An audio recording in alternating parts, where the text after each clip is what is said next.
Hello students, welcome back again on your YouTube channel physics bye Shri Ram sir. तो बच्चों, एक बहुत ही शानदार लेक्चर में आपका स्वागत है। और ये वाला जो लेक्चर है ये बहुत ही इंपॉर्टेंट है, कैपेसिटर एंड कैपेसिटेंस। यहाँ से बोर्ड एग्जाम एंड कॉम्पिटिशन्स में हमेशा क्वेश्चन आते हैं बच्चों, तो ये बहुत इंपॉर्टेंट टॉपिक है। तो चलिए इसको स्टार्ट करते हैं। अब इसमें जो पहला क्वेश्चन है बच्चों, जो आपको स्क्रीन पे प्रेजेंट हो रहा है, briefly explain the principle of a capacitor. ठीक है, तो कुछ बुक्स में तो डायरेक्टली कैपेसिटर क्या होता है ये दिया होता है कि this is particularly called capacitor, इसको कैपेसिटर बोलते हैं और इसको कैपेसिटेंस बोलते हैं इसका। बट वास्तव में उसके पीछे क्या लॉजिक है, मतलब कैपेसिटर बनाने के पीछे क्या लॉजिक है, वही बेसिकली उसका प्रिंसिपल है। मतलब कैपेसिटर की डेफिनेशन आप बुक्स में देखेंगे तो ऐसे लिखा हुआ मिलेगा कि देयर आर टू कंडक्टर्स, एक कंडक्टर होगा, दूसरा उसके पास होगा। ये कंडक्टर 1 होगा, ये कंडक्टर 2 होगा, बीच में जो मीडियम होगा वो इंसुलेटर होगा। इंसुलेटर मतलब डाई इलेक्ट्रिक। और एक पे जितना प्लस चार्ज होगा दूसरे पे उतना माइनस होगा, तो ये सिस्टम कैपेसिटर है। Two conductors having equal and opposite charge, जरूरी नहीं है एग्जैक्टली इक्वल हो, बट इक्वल ही हमारे सिलेबस में है, प्रीफर कर रहे हैं। तो दो कंडक्टर्स पास पास रखे होंगे, दोनों पे इक्वल एंड अपोजिट चार्ज होगा और बीच में एक इंसुलेटर के थ्रू सेपरेट होंगे, जिससे यहाँ पे एक इलेक्ट्रिक फील्ड क्रिएट होकर के एक इलेक्ट्रिक एनर्जी बन जाएगी। And this system is called capacitor, इसको कैपेसिटर बोलते हैं। तो आखिर दो कंडक्टर क्यों लिए, क्या एक कंडक्टर से काम नहीं हो सकता था, और ऐसा क्यों बनाया? तो बेसिकली कैपेसिटर जो है वो उसमें दो इक्वल अपोजिट वाले चार्जेस है। तो ये ऐसा सिस्टम जो है ये कैसे बना, कैसे दिमाग में आया, वो कैपेसिटर बनाना ही बेसिकली इसका प्रिंसिपल है। तो स्टूडेंट्स, पहले हम कैपेसिटर की बात कर लेते हैं कि आखिर ये कैसे बना। तो देखो बच्चों, सबसे पहली प्रीवियस लेक्चर के अंदर हमने डाइलेक्ट्रिक एंड पोलराइजेशन पढ़ा था, वो इस टॉपिक में हमारे बहुत यूज आएगा, जैसा मैंने आपको पहले ही मेंशन कर दिया था।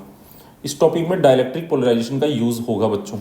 और उससे पहले हमने कंडक्टर्स पढ़ा था, तो कंडक्टर्स भी होंगे यहाँ पे, मतलब कंडक्टर्स सेपरेटेड बाय इंसुलेटर होंगे। तो यहाँ पे इंसुलेटर मतलब डाइलेक्ट्रिक, तो कंडक्टर भी होगा और उन कंडक्टर्स के बीच में क्या होगा, डाइलेक्ट्रिक भरा होगा। अब बेसिकली बच्चों कैपेसिटर है क्या, इस चीज़ को जरा समझते हैं, कैपेसिटर कैसे बनाते हैं। तो हमें कोई एग्जाम में बहुत बड़ा नहीं लिखना है, लेकिन मैं आपको समझाने के लिए ये यूज़ कर रहा हूँ कि कैसे कैपेसिटर बना, उसके स्टेप्स को हम लोग यूज़ कर रहे हैं। ठीक है, तो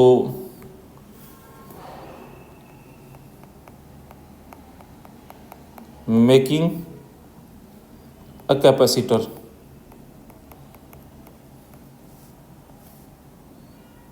basically this is the principle of capacitor.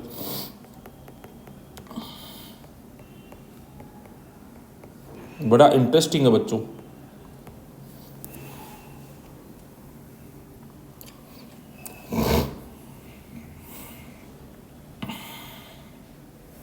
तो देखिए बच्चों, there is a conductor, there is a isolated conductor. यहाँ पे आप देखिए, यहाँ पे मैं ले रहा हूँ एक isolated conductor. Step 1,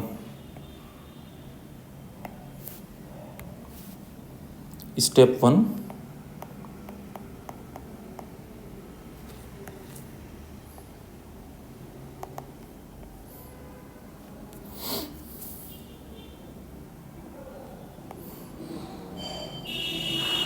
we take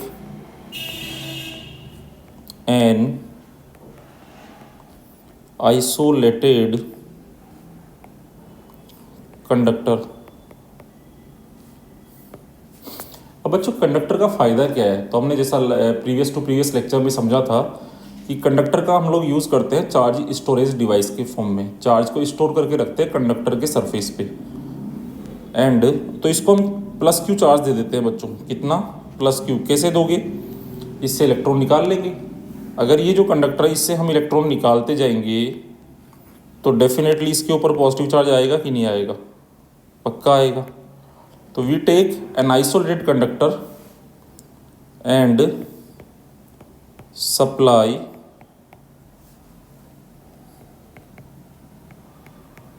charge Q to it, कितना चार्ज सप्लाई कर दोगे बच्चों इसको, Q। तो बच्चों इसको आपने Q चार्ज सप्लाई कर दिया, इलेक्ट्रॉन निकालते गए, चार्ज सप्लाई होता रहा। नाउ स्टूडेंट्स अब देखिए यहाँ पे है डाइलेक्ट्रिक,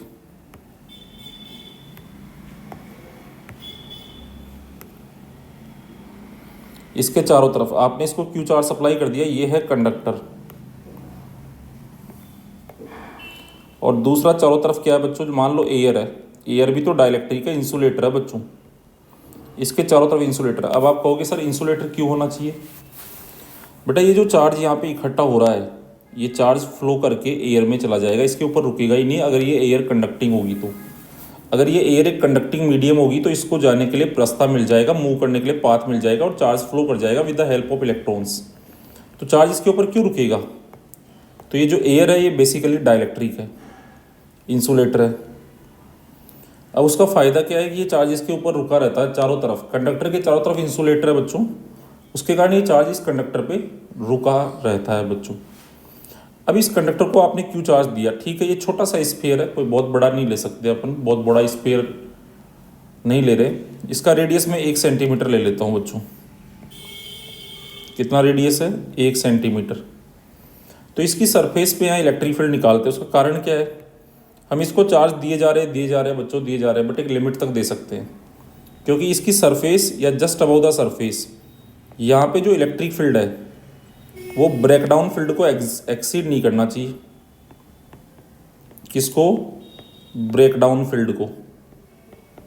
अब आप कहेंगे सर ऐसा क्यों, अगर फील्ड ब्रेकडाउन फील्ड से ज़्यादा हो गया तो ये जो एयर है ना, इसके जो पॉजिटिव चार्ज और इलेक्ट्रॉन जो है एयर मॉलिक्यूल्स के वो सेपरेट हो जाएंगे और ये एयर आयोनाइज हो जाएगी, पॉजिटिव नेगेटिव आयंस के फॉर्म में टूट जाएंगे इसके मॉलिक्यूल्स, मतलब डाइलेक्ट्रिक का ब्रेकडाउन हो जाएगा और डाइलेक्ट्रिक कंडक्टिंग मीडियम बन जाएगा अगर फील्ड यहाँ पे बहुत स्ट्रॉन्ग हो गया। क्योंकि आपको पता है ये जो इलेक्ट्रिक फील्ड है ये पॉजिटिव चार्ज पे फोर्स लगाएगा, नेगेटिव के दूर कर देगा, इनको पोलराइज कर देगा। और अगर ये डाइलेक्ट्रिक स्ट्रेंथ जो होती है बच्चों डाइलेक्ट्रिक की, वो इलेक्ट्रिक फील्ड का एक वैल्यू होता है जो हर डाइलेक्ट्रिक के लिए अलग अलग होता है, अगर उसको एक्सीड कर गया तो ये जो डाइलेक्ट्रिक है फिर डाइलेक्ट्रिक मतलब इंसुलेटर नहीं रहेगा, ये मॉलिक्यूल अलग अलग आयंस मॉलिक्यूल आयंस में टूट जाएंगे और ये आयोनाइज्ड हो जाएगा। मतलब ये इसको जो चार्ज के इस कंडक्टर के चारों तरफ जो डाइलेक्ट्रिक है ये डाइलेक्ट्रिक कंडक्टिंग मीडियम बन जाएगा। तो फिर क्या होगा, आप जो भी चार्ज इसको सप्लाई करेंगे बच्चों वो चार्ज एयर में लीक करने लग जाएगा, वो चार्ज हवा में जाने लग जाएगा। तो आप इसको देंगे और ये हवा में देगा, ये ठीक वैसे हो जाएगा जैसे एक बैग है और वो नीचे से फटा हुआ है, अब ऊपर से आप उसमें मान लो कि एप्पल रख रहे हैं, ऊपर से डालते जा रहे हैं नीचे से निकलते जा रहे हैं, तो इधर से आप इसको दिए जा रहे हैं और ब्रेक डाउन हो गया तो इधर से ये चार्ज हवा में जाता जा रहा है, तो इसके ऊपर कहाँ से चार्ज ज़्यादा इकट्ठा कर पाएंगे। इसलिए हम चाहते हैं बच्चों कि जो डाइलेक्ट्रिक मीडियम जो होता है, जो इंसुलेटर जिसके अंदर ये कंडक्टर रखा होता है, उसकी ब्रेकडाउन फील्ड को से अचीव नहीं करे। अब वो कैसे होगा, तो ये चार्ज से ही तो फील्ड होता है। जैसे इसकी सरफेस या just above the surface field की बात करें तो वो वैल्यू होता है के क्यू बाई आर स्क्वायर। तो यहाँ चार्ज क्यू दिया है तो के क्यू बाई आर स्क्वायर ये फील्ड होता है। इसकी रेडियस R1 ले लेते हैं क्योंकि इसको मैं कंडक्टर 1 बोल रहा हूँ, और इसको आप ऐसे भी लिख सकते हैं sigma upon epsilon not conductory surface पे। अब देखो बच्चों,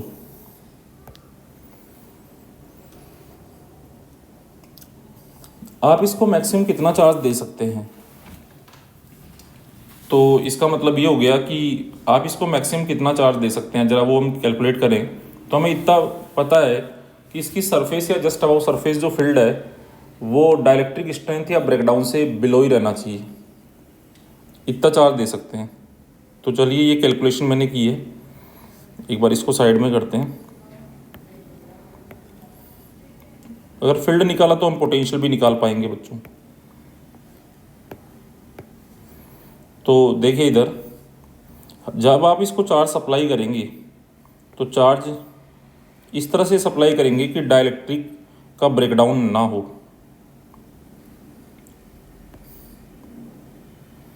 सो टू प्रिवेंट, हम ब्रेकडाउन को प्रिवेंट करना चाहेंगे, ब्रेकडाउन को रोकना चाहेंगे।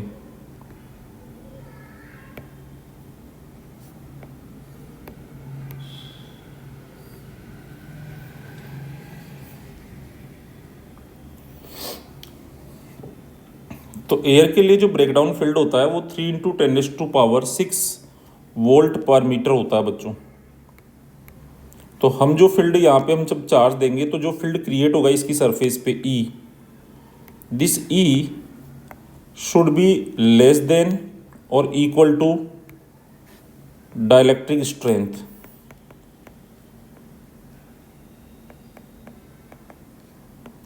Dielectric strength of air, air की जो डाइलेक्ट्रिक स्ट्रेंथ है उससे लेस होना चाहिए ये फील्ड जो है क्रिएट होगा। तो आप जो इसको चार्ज सप्लाई कर रहे हैं, ये जो प्लस क्यू चार्ज आप इसको दिए जा रहे हैं, ये पॉजिटिव क्यू आप इसको दिए जा रहे हैं, तो आप इसको बढ़ाते जा रहे हैं, तो ये जो इलेक्ट्रिक फील्ड यहाँ पे है ये भी बढ़ता जा रहा है, पर बढ़ते बढ़ते ये डाइलेक्ट्रिक ब्रेकडाउन से ज़्यादा नहीं होना चाहिए। तो देखो E should be less than और इक्वल टू 3 × 10⁻⁶ वोल्ट पर मीटर। E का फॉर्मूला लिख दिया हमने KQ बाई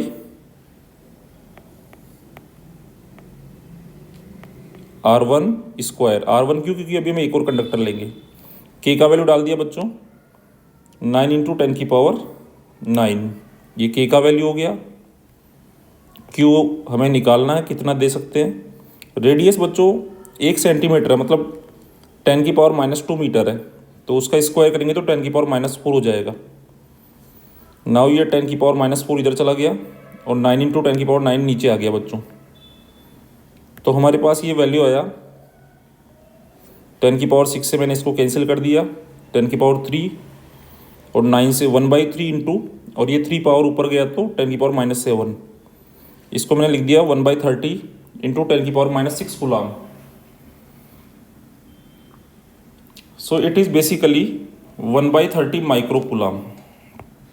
अगर 1 सेंटीमीटर रेडियस का स्फीयर है बच्चों, तो आप 1/30 माइक्रो कूलाम से ज़्यादा नहीं दे पाएंगे।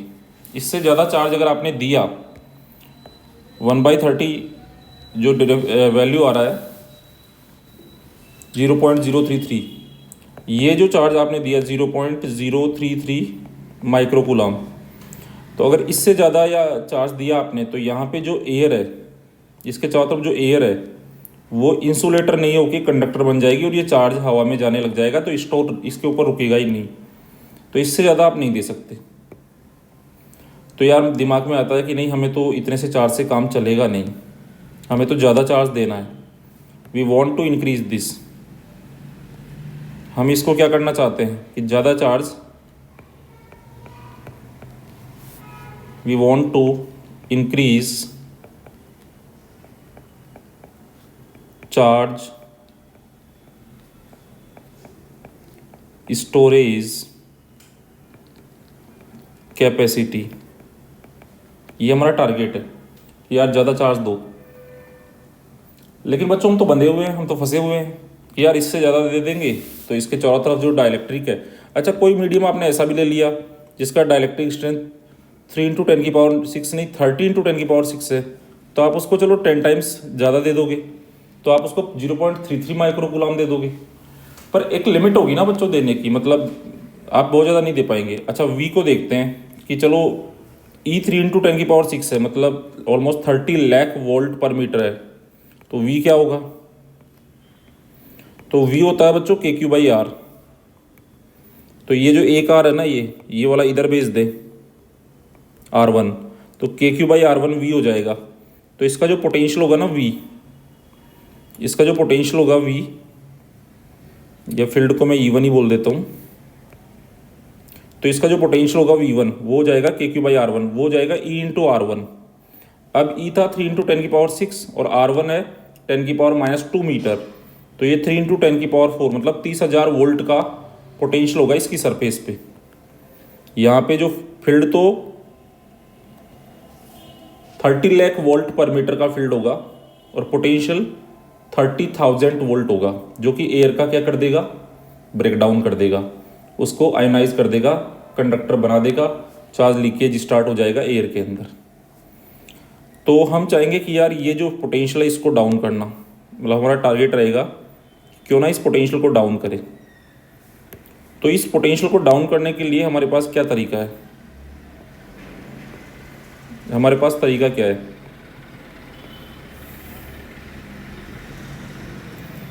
तो ये स्फीयर का साइज चलो फिक्स है यहाँ पे, तो हमने देखा V1 = E1R1, तो ये साइज फिक्स है, रेडियस फिक्स है। तो हमारे लिए सीधी सी बात समझ में आती है कि अगर हम जो है वो इसके ऊपर जो फील्ड है, अगर हम इस पोटेंशियल को डाउन करेंगे तो ये फील्ड भी डाउन हो जाएगा। तो पोटेंशियल और फील्ड अगर हम डाउन कर पाएंगे, डाइलेक्ट्रिक वैल्यू से नीचे ला पाएंगे, तो फिर ये कंडक्टर और चार्ज ले सकता है। तो उसके लिए हमने एक तरीका अपनाया, that we are taking in step 2। तो स्टेप 2 के अंदर हम एक तरीका अपनाते हैं जिससे हम इसके चार्ज को लेने की कैपेसिटी को बढ़ाते हैं। तो अब जो कैलकुलेशंस हम देखेंगे वो थोड़ी अप्रोक्सीमेट कैलकुलेशंस चलेगी, बट कंसेप्ट हमें उससे समझ आ जाएगा।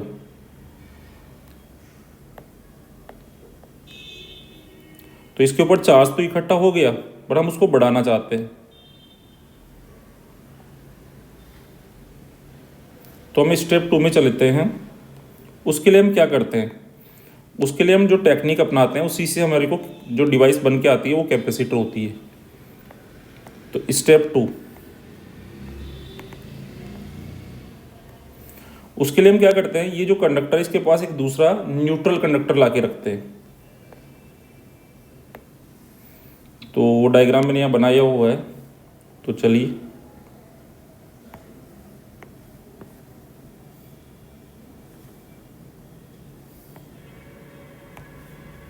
देखिए, ये दूसरा कंडक्टर मैंने लाके रखा जो कि न्यूट्रल था इनिशियली।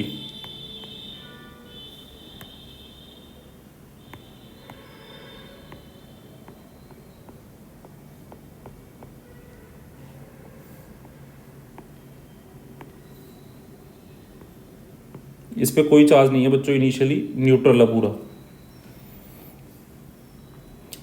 तो ये न्यूट्रल कंडक्टर जब हम लाके रखेंगे तो यहाँ तो बहुत सारे फ्री इलेक्ट्रॉन होंगे इसके अंदर भी।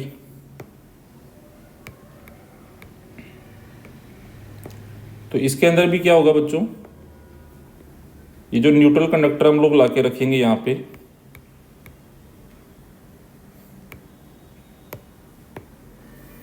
इसके अंदर भी बहुत सारे फ्री इलेक्ट्रॉन होंगे।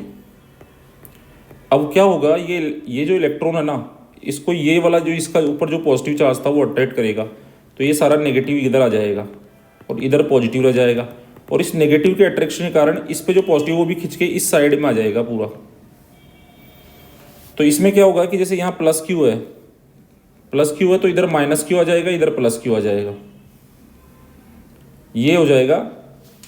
और लाइंस तो 90 पे खत्म होती है बच्चों, ये बात तो याद ही रखनी है, और 90 से निकलती है। तो इधर एक तरफ माइनस क्यू इंड्यूस हो जाएगा, इधर प्लस क्यू इंड्यूस हो जाएगा, जैसा इंडक्शन में आप लोगों ने पढ़ा था। तो देखते हैं सिचुएशन क्या होगी।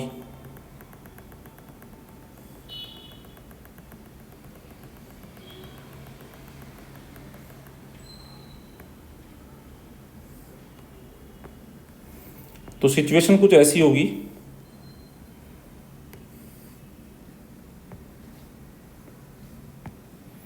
ये एयर है, बीच में डाइलेक्ट्रिक है,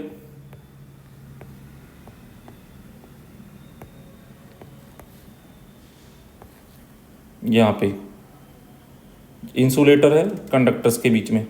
ये कंडक्टर 1 है, इस वाले को कंडक्टर 2 बोल देते हैं हम। अच्छा बच्चों, ये जो कंडक्टर किसी भी शेप एंड साइज के हो सकते हैं। these conductors may have any shape and size. This is conductor 2।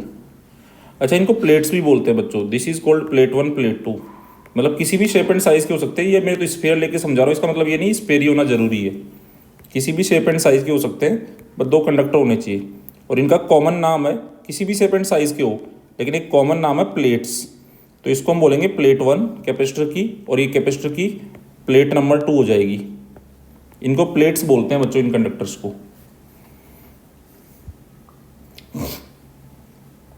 अब देखो बच्चों क्या होगा, अब अगर इसकी सरफेस पे यहाँ पे जस्ट इलेक्ट्रिक फील्ड की बात करें या वोल्टेज की बात करें, तो ये पॉइंट ए मान लो जस्ट इसके ऊपर है। तो अब ये जो जितना भी ये नेगेटिव चार्ज है ना, इस सारे को मैं यहाँ कॉन्सेंट्रेटेड मान लेता हूँ कि ये जितना भी माइनस है वो यहाँ है और जितना भी प्लस है वो यहाँ है, और इसका जितना भी प्लस है वो यहाँ है। तो अब देखो बच्चों यहाँ पे 3 चार्ज है, एक तो जो इसके ऊपर था वो, और जो इधर जो अपोजिट इंड्यूज हुआ है ना प्लस क्यू माइनस क्यू, वो 3 चार्ज है। तो इस एयर के अंदर किसी भी पॉइंट पे पोटेंशियल निकालेंगे जो कि इस कंडक्टर की सरफेस के बिल्कुल पास में है। तो यहाँ पे जो पोटेंशियल आएगा वो इसके खुद के चार्ज के कारण मान लो 30,000 वोल्ट आ रहा है। अब बच्चों यहाँ पे क्या होगा, अगर इसके कारण 30,000 आ रहा है तो ये वाला जो होगा इसके कारण इस पॉइंट पे 30 तो नहीं आएगा क्योंकि दूर है ये पॉइंट, तो 30 नहीं आएगा।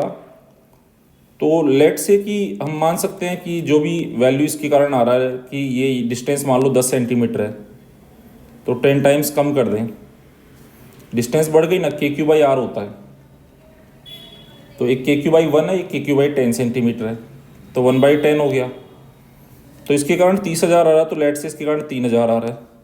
लेकिन ये तो पास में है माइनस वाला, तो ये माइनस की तो पास में है, तो ये 2 प्लस वाले हो गए, और माइनस वाला मान लो 4,000 आ रहा है, माइनस का 4,000। तो इन तीनों को ऐड कर लेते हैं, तो अभी 29,000 रह गया बच्चों। ये वोल्टेज डाउन हो गया, फ़ायदा तो हो गया। 30,000 अगर 30,000 से 29,000 हो गया तो 3 × 10⁶ है, तो अब 2.9 × 10⁶ वोल्ट पर मीटर का फील्ड हो गया, ब्रेकडाउन से नीचे आ गया।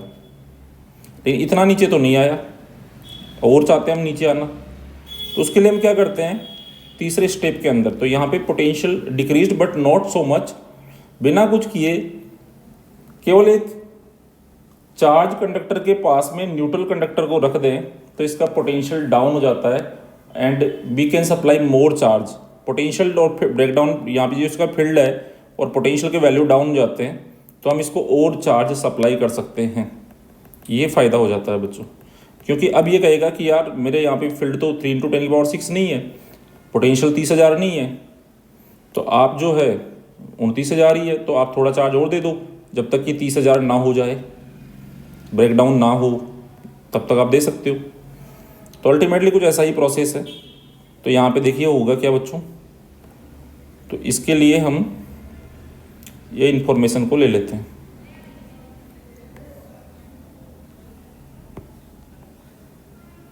जरूरी नहीं एग्जैक्टली बच्चों 30,000 ही हो, तो समझाने के लिए ऐसा ले रहे हैं,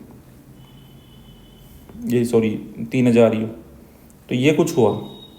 अब जो पोटेंशियल है इस पॉइंट पे वो अब हो गया V1 नहीं V1 डैश। तो V1 डैश 30,000 खुद का हो गया, और -10,000 इस माइनस क्यू की वजह से हो गया, और प्लस का 9,000 बिकॉज ऑफ डिस्टेंस, इसका प्लस 9,000 ही हुआ, तो 29,000 हो गया बच्चों। So this is less than E breakdown, so we can supply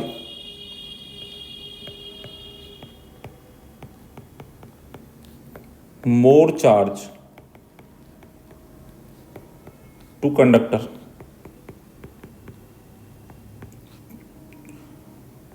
conductor 1 और यू कैन से प्लेट 1। अब आप और चार्ज दे सकते हो, जब तक कि फील्ड 30,000 नहीं होता तब तक तो दे ही सकते हैं ना। अब हमने सोचा यार इससे ज़्यादा बेनिफिट नहीं हुआ, मतलब 1,000 वोल्ट का ही कमी आई है वोल्टेज में, तो इधर ज़्यादा फ़ायदा नहीं हुआ। तो तीसरा क्या स्टेप अपनाएं, तो वो तीसरा स्टेप अपनाया कि एक काम करें कि अगर ये जो प्लस है ये हट जाए, ये वाला जो प्लस है ना ये अगर हट जाए ना तो मज़ा आ जाएगा। ये प्लस हट जाएगा तो ये वाला हट जाएगा, तो पोटेंशियल सीधा 30,000 से -10,000 होकर 20,000 पे आ जाएगा। मतलब ये एक पे पॉजिटिव चार्ज होना चाहिए, दूसरे पे नेगेटिव होना चाहिए, पर दूसरे का ये पॉजिटिव नहीं होना चाहिए, तो मज़ा आ जाएगा। तो चलो कैसे करते हैं इसको, हटाते कैसे हैं, तो याद करो फर्स्ट चैप्टर में अर्थिंग, बस वही काम किया। दूसरा वाला जो कंडक्टर है बच्चों, इसको कर दिया अर्थिंग।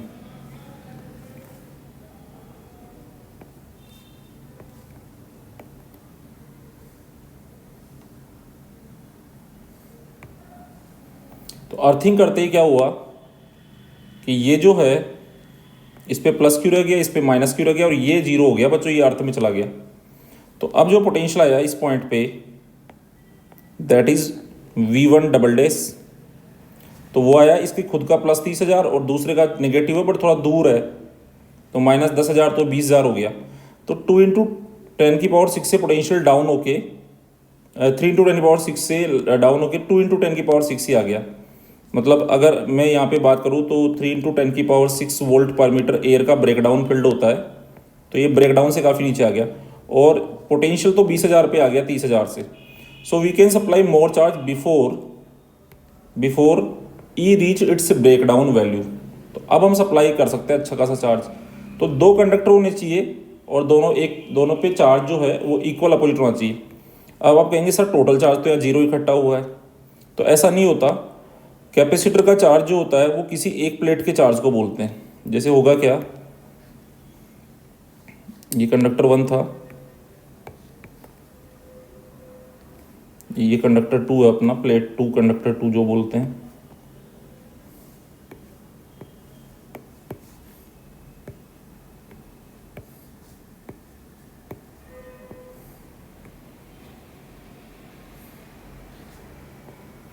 तो एक पे प्लस होना चाहिए, एक पे माइनस, एक प्लेट पे प्लस होना चाहिए, दूसरी प्लेट पे माइनस क्यू होना चाहिए। तो इसी सिस्टम को कैपेसिटर बोलते हैं। अब यहाँ पे तो क्या करना पड़ा, अर्थिंग करना पड़ा जैसे, लेकिन बैटरी लगाएंगे तो करने की जरूरत ही नहीं है। जैसे कि आप बैटरी से कनेक्ट करोगे ना इन 2 प्लेट्स को, तो एक पे प्लस आएगा, एक पे माइनस आएगा, तो वैसे ही अपना कैपेसिटर बिल्डअप हो जाएगा। तो हम ये कह सकते हैं, अब आप कहेंगे टोटल चार्ज तो सर जीरो हुआ, तो फिर चार्ज स्टोर कहाँ हुआ? बेटा चार्ज स्टोर हुआ है, टोटल चार्ज जीरो भले ही है बट वो एक जगह थोड़ी ही है। मेनली यहाँ पे देखिए आप कि इन दोनों के बीच में ये जो जगह है, इस जगह में क्या हो गया है, यहाँ पे क्रिएट हो गया है इलेक्ट्रिक फील्ड, और जहाँ इलेक्ट्रिक फील्ड होता है वहाँ इलेक्ट्रिक एनर्जी होती है। तो यहाँ पे इलेक्ट्रिक फील्ड क्रिएट हो गया है, तो वहाँ electric energy, electric field established. तो जहाँ इलेक्ट्रिक फील्ड होता है वहाँ इलेक्ट्रिक एनर्जी अपने आप होती है। तो बच्चों ये कैपेसिटर हो गया। तो अब जरा ये इसी को हम कैपेसिटर बोलते हैं, दिस इज कॉल्ड कैपेसिटर। यहाँ पे हम लिख सकते हैं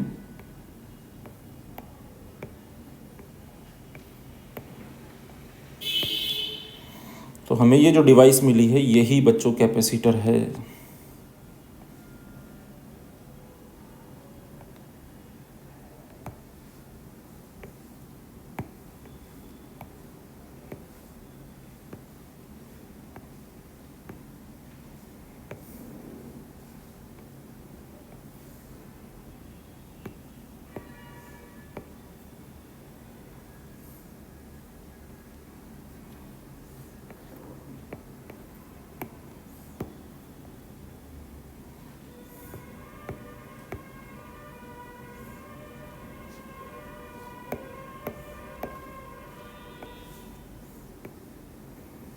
जरूरी नहीं बच्चों ये अर्थिंग हो ही सही।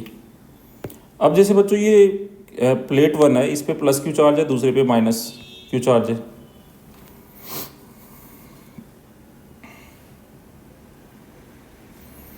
तो यहाँ पे ये प्लेट 1 है, प्लेट 2 है, कंडक्टर 1 कंडक्टर 2। ऐसा नहीं कि ये हमेशा आपका बैटरी से ही कनेक्ट ऐसे अर्थिंग ही हो, हमें तो इक्वल अपोजिट चार्ज कंडक्टर्स चाहिए। ऐसे भी हो सकता है कि ये कंडक्टर है, ये दूसरा कंडक्टर है, इस पे प्लस क्यू चार्ज है, इस पे माइनस क्यू चार्ज है, and they are connected with a battery. अब बैटरी से कनेक्टेड है तो ये पॉजिटिव टर्मिनल से कनेक्टेड है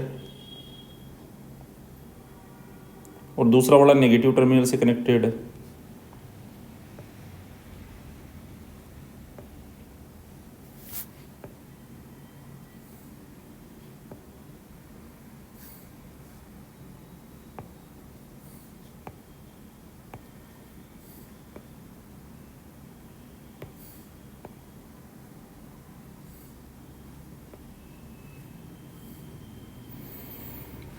So this is plate 1, this is plate 2। तो ये भी बच्चों कैपेसिटर है। अब यहाँ पे क्या होगा, ये पॉजिटिव प्लेट से कनेक्टेड है तो इसका वोल्टेज मान लो V प्लस है, पोटेंशियल इसका V माइनस है। तो इन दोनों के बीच में जो वोल्टेज V है, ये जो बैटरी है V वोल्टेज की, तो ये जो वोल्टेज V है ये क्या है, दोनों के पोटेंशियल्स में डिफरेंस। वास्तव में वोल्टेज जो V है वो यहाँ पे पॉजिटिव प्लेट का पोटेंशियल माइनस नेगेटिव प्लेट का पोटेंशियल, मतलब वो डेल्टा V है सच में। तो यहाँ पे क्या होगा बच्चों, यही कैपेसिटर है। तो कैपेसिटर का जो प्रिंसिपल है बेसिकली वो इन तीनों स्टेप्स को लिखने का जो प्रोसेस है, जो स्टेप 1 था, स्टेप 2 था और स्टेप 3, तो this process is basically capacitor formation.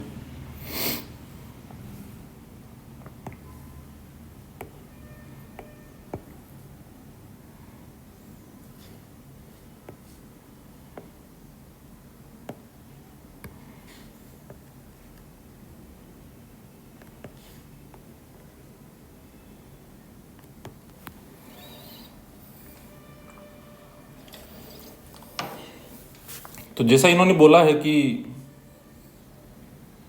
Briefly explain the principle of capacitor, तो हम बोलेंगे तो ब्रीफ एक्सप्लेनेशन देना तो हम बोलेंगे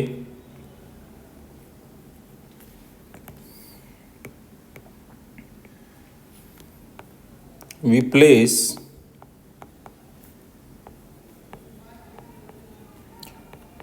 a neutral conductor near a charged conductor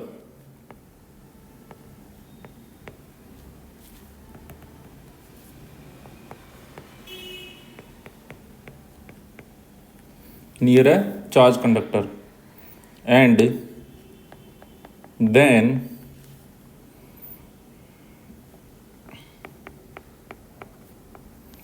charged conductor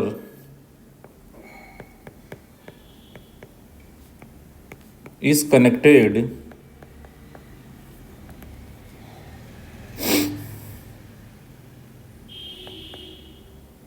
to earth, so we get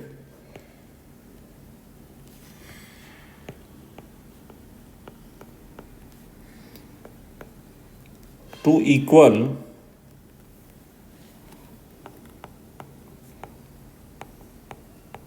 and opposite charged conductors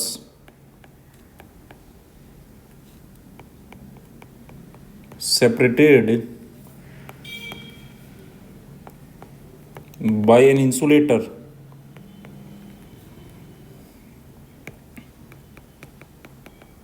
This system is called capacitor. तो यही इसका बेसिकली प्रिंसिपल है और यही एक तरीके से बच्चों क्या है, इसकी डेफिनेशन भी है। तो यहाँ पे मैं कैपेसिटर की डेफिनेशन लिख रहा हूँ और एक कैपेसिटेंस की डेफिनेशन लिख रहा हूँ। तो डायग्राम यहाँ पे बना हुआ है ये वाला, और बीच में यहाँ पे क्या होगा बच्चों, डाइलेक्ट्रिक, और ये क्या है, कंडक्टर।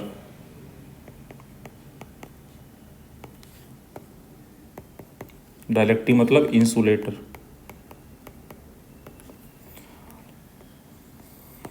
तो यहाँ पे हम अगर हम बोलें कि कैपेसिटर की डेफिनेशन क्या है,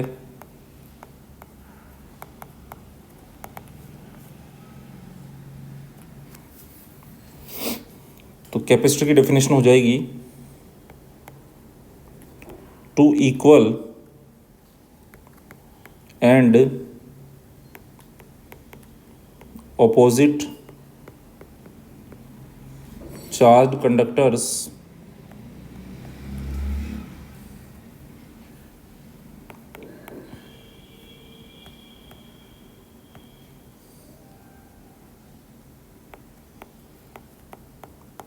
separated by an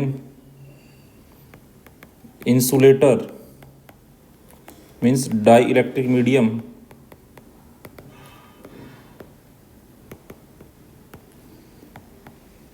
this system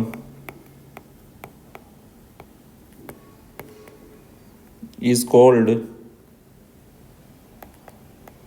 capacitor.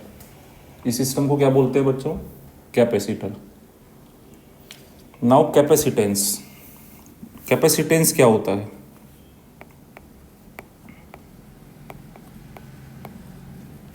तो कैपेसिटेंस एक फिजिकल क्वांटिटी है जिसको सी से डिनोट करते हैं।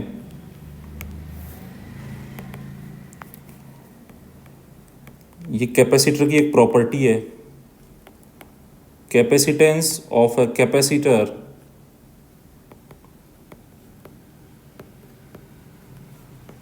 is defined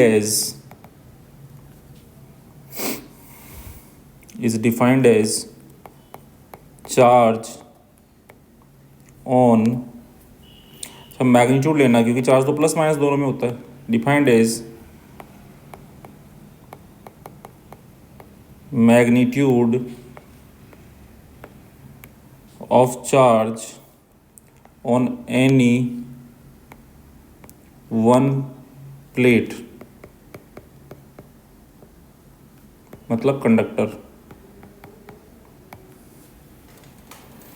एंड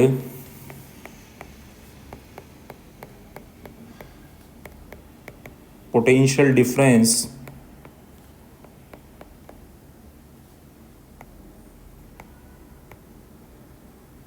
between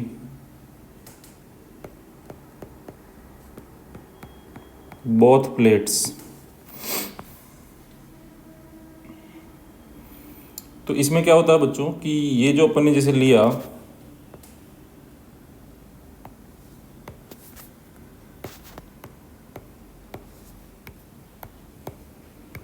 तो इसमें कैपेसिटेंस जो सी होता है वो होता है किसी एक प्लेट पे चार्ज लेना है और दोनों प्लेट का जो पोटेंशियल है उनके बीच में डिफरेंस लेना है। जो पॉजिटिव प्लेट का पोटेंशियल माइनस नेगेटिव का पोटेंशियल, और ये हमेशा प्लस में ही होता है, तो मोड लगा सकते हैं। इसको आप ऐसे बोल सकते हैं क्यू अपॉन एक प्लेट का पोटेंशियल माइनस दूसरे करेंगे तो डेल्टा स्मॉल वी, और डेल्टा स्मॉल वी को ही बच्चों में कैपिटल वी या वोल्टेज बोलता हूँ, तो क्यू बाई वी। वी क्या है यहाँ पे ध्यान दें, वी है दोनों प्लेट्स के बीच का पोटेंशियल डिफरेंस है बच्चों। V is basically the potential difference between the plates.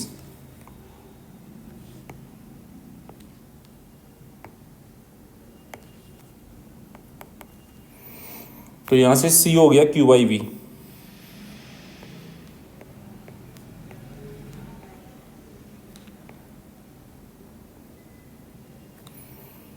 अगर कोई हमसे पूछता है चार्ज ऑन कैपेसिटर,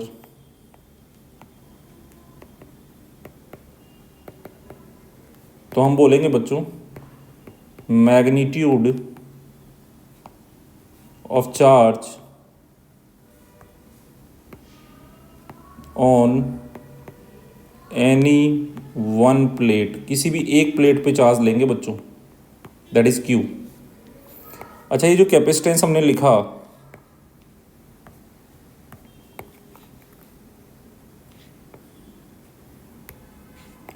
ये हमेशा पॉजिटिव होगा क्योंकि या तो ये चार्ज स्टोर करेगा या नहीं करेगा। तो यहाँ पे क्या होता है कि अगर आप देखेंगे तो यहाँ से Q जो होता है वो हो जाएगा बच्चों C इंटू वी।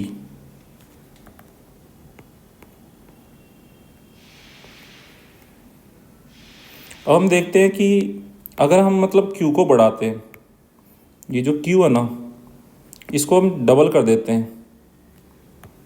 ये जो Q है अगर हम इसको डबल कर देते हैं बच्चों, तो हम देखते हैं कि ये V भी डबल हो जाता है।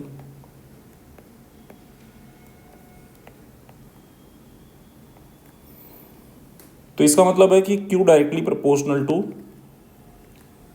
V होता है बच्चों। और मैंने बताया है कि जब दो क्वांटिटीज प्रोपोर्शनल होती है तो उनके प्रोपोर्शनल से जो कांस्टेंट आता है वो उन दोनों पे डिपेंड नहीं करता। जैसे Ohm's law V proportional to I पढ़ा होगा 10th क्लास में, तो V equal to R I होता है। तो फॉर्मूले को देख के ऐसे लगता है यार R जो है ना वो V और I पे डिपेंड करता है, बट ऐसा नहीं था। R length, cross section area, temperature, material पर डिपेंड करता था, क्योंकि R अगर V अपॉन आई से लिखेंगे तो V डबल करेंगे तो I भी डबल हो जाएगा, तो R तो वही रहेगा। इसलिए बच्चों R V और I पे डिपेंड नहीं करता। ऐसे ही यहाँ पे क्या होगा, Q प्रोपोर्शनल टू V है और इसको हटाओगे तो C आएगा, तो C does not depend on Q and V। इन दोनों पे C डिपेंड नहीं करता बच्चों। किस पे करता है, कुछ और पैरामीटर्स हैं जिन पे करता है जो हम देखेंगे, पर इन पे तो नहीं करता। इसका मतलब ऐसा है बच्चों कि जैसे अगर चार्ज नहीं भी होगा ना प्लेट पे तो भी कैपेसिटेंस तो उसका होगा। ये ठीक वैसे ही जैसे ये बकेट है, इसकी कैपेसिटी है 10 लीटर वाटर की। अब दो कंडीशन है, एक केस में ये भरी हुई है, एक केस में खाली है। 10 लीटर वाटर इसमें आ सकता है। मैं आप सोचूँ इस केस में इसकी कैपेसिटी कितनी है और इस केस में कितनी है, तो कई बच्चे तो देख के बोले खाली है 0 ऐसा, इसके बोलेंगे 10 लीटर। अरे कैपेसिटी तो बेटा दोनों केस में 10 लीटर ही है। इस केस में भी 10 लीटर है, 10 लीटर पानी भर सकते हो, इस केस में भी 10 ही भर सकते हो, तो कैपेसिटी तो 10 लीटर ही है। पर एक केस में आपने उसको फिल कर रखा है, मतलब चार्ज दे रखा है, एक केस में नहीं दे रखा। पर उसको देने ना देने से कैपेसिटी थोड़ी चेंज हो जाएगी। ऐसे थोड़ी है कि आप चार्ज नहीं दोगे तो वो बकेट बोलेगी कि मैं अब वाटर स्टोर नहीं कर सकती, अब तो मैं 1 लीटर वाटर ही स्टोर करूँगी, नाराज़ हो गई आपसे। तो ऐसा नहीं है। अगर आपकी कैपेसिटी 2 चपाती खाने की है या 3 चपाती खाने की किसी की कैपेसिटी है, तो अब चाहे वो खा रखा हो चाहे वो बिना खाया हो, दोनों केस में बोलेगा कि मैं 3 खाता हूँ। वो बड़ी बात है जो सिंपल सी, तो डिपेंड नहीं करता। तो फिर दिमाग में क्वेश्चन भी आ रहा होगा कि यार किस पे करता है। चलो मैं थोड़ा सा यहाँ पे बता ही देता हूँ। तो C डिपेंड्स ऑन, पहला ये जो कंडक्टर 1 कंडक्टर 2 है ना, जिसको हमने प्लेट 1 प्लेट 2 बोला है, तो वो वाली बात है। तो पहला इसकी डिपेंडेंसी आती है, ये कंडक्टर कैसे भी हो बच्चों, नाम प्लेट होता है, कॉमन नेम है प्लेट, एक जनरल नेम है। Shape and size of plates. In plates का शेप साइज कैसा कितना है,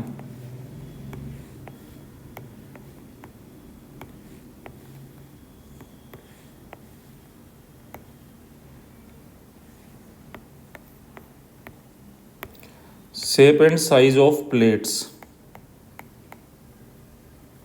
फिर दूसरा, इनके बीच का डिस्टेंस गैप भी इंपॉर्टेंट है कि ये दो कंडक्टर होते हैं, इनका शेप कैसा है, ये प्लेट पैरेलल शीट है या ये स्फीयर है या ये सिलेंडर है। ये साइज भी इंपॉर्टेंट होता है। दूसरा इंपॉर्टेंट होता है इनके बीच का डिस्टेंस गैप, तो सेपरेशन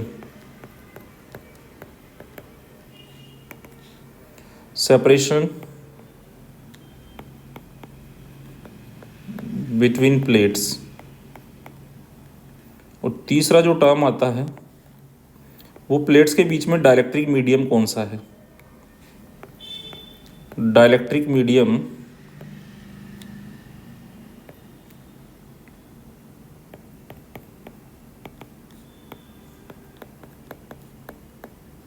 बिटवीन प्लेट्स, इस पे डिपेंड करता है बच्चों कैपेसिटी का वैल्यू।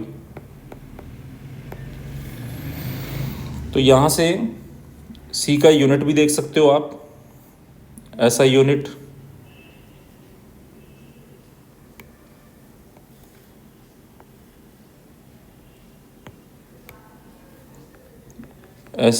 Of capacitance. तो बच्चों चार्ज का ऐसा यूनिट होता है कूलाम्ब, और पोटेंशियल वोल्टेज का होता है वोल्ट, तो इसको फेरेड बोलते हैं। Coulomb upon volt is called farad. ये भी साइंटिस्ट इसलिए कैपिटल लेटर से लिखेंगे। तो आई होप कैपेसिटर का प्रिंसिपल क्या है, छोटा सा ये प्रिंसिपल है, समझाने के लिए किया था, उधर तो डिटेल में समझाया था। ये प्रिंसिपल है, कैपेसिटर होता क्या है और कैपेसिटेंस क्या होती है उसका एसआई यूनिट क्या है, वो किस पे डिपेंड नहीं करती और किस पे डिपेंड करती है, और कैपेसिटर का चार्ज से क्या मतलब होता है। तो ये सारी बातें हम बच्चों यहाँ पे सीख चुके हैं। तो आई होप आपको ये बहुत अच्छे से समझ आया होगा जितना अभी तक कराया। तो चलिए बच्चों, रिमेनिंग हम नेक्स्ट लेक्चर में करेंगे। Thank you so much for watching this video. Please like share subscribe करो, और नेक्स्ट लेक्चर में हम लोग कैपेसिटर से रिलेटेड कुछ क्वेश्चंस को करेंगे, जैसा कि आपकी स्क्रीन पे आपको क्वेश्चंस दिख रहे होंगे।